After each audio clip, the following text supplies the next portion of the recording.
हाँ जी, जय माता दी आप सबको। आज जैसे कि हमें पता है 3rd डे है नवरात्रि का और आज हम माँ के चंद्रघंटा रूप की पूजा करते हैं। तो ये हम जानते हैं कि माँ चंद्रघंटा किस रूप में और कैसे आई। जब माता पार्वती बहुत सालों की तपस्या कर रही थी शिवजी से विवाह करने के लिए, तो शिवजी मान गए एंड वो माता पार्वती के पास आ रहे थे और वो उसी अघोरी रूप में राख से भरे हुए शरीर के साथ आ रहे थे और अपनी सेना के साथ आ रहे थे। कुछ एक्स्ट्रा स्पेशल उन्होंने नहीं किया। तो जब वो पहुंच रहे थे माता पार्वती के पास, तो उनकी मदर ने देखा कि इससे मेरी बेटी का विवाह होने वाला है।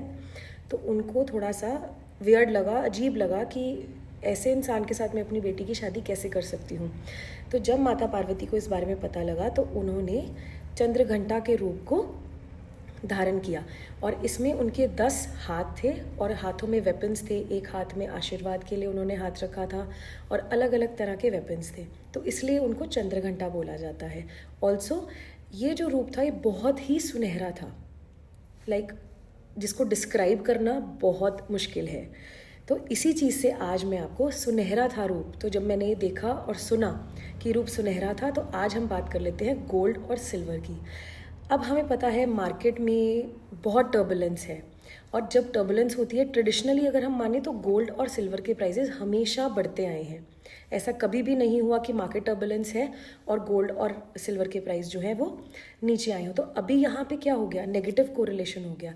ऑयल के प्राइसेस बढ़ गए और गोल्ड और सिल्वर क्रैश कर गया। अगर मैं बात करूं कंपैरेटिव, डॉलर का प्राइस बढ़ता है तो बुलियन की डिमांड कम हो जाती है, क्योंकि बाकी करेंसीज में अगर मैं बात करूं तो वो फर्दर एक्सपेंसिव हो जाता है because of the inflation in the rate of US dollar. अब हम देख रहे हैं यूएस डॉलर का प्राइस कांस्टेंट हाइक पे जा रहा है, पहली चीज़। And people who have been good participants in the market, they are booking profits because of the turbulence and everything around the gold and silver metals के खास case में एक्सक्लूसिवली।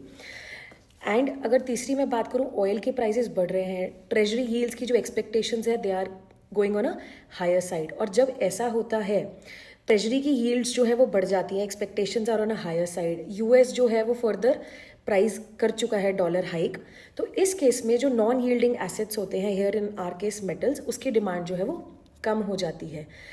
एंड अब हम ये समझ सकते हैं कि जो गोल्ड और सिल्वर है वो सिर्फ जियोपॉलिटिकल टेंशन्स के हिसाब से नहीं चलेगा, वो मैक्रो इकोनॉमिक लेवल पे काम करेगा। और ये सारे फैक्टर्स जो मैंने आपसे डिस्कस किए हैं, these are playing a very vital role in the decision of the rates of gold and silver both. For more such information keep following CFNE Luthra Goel.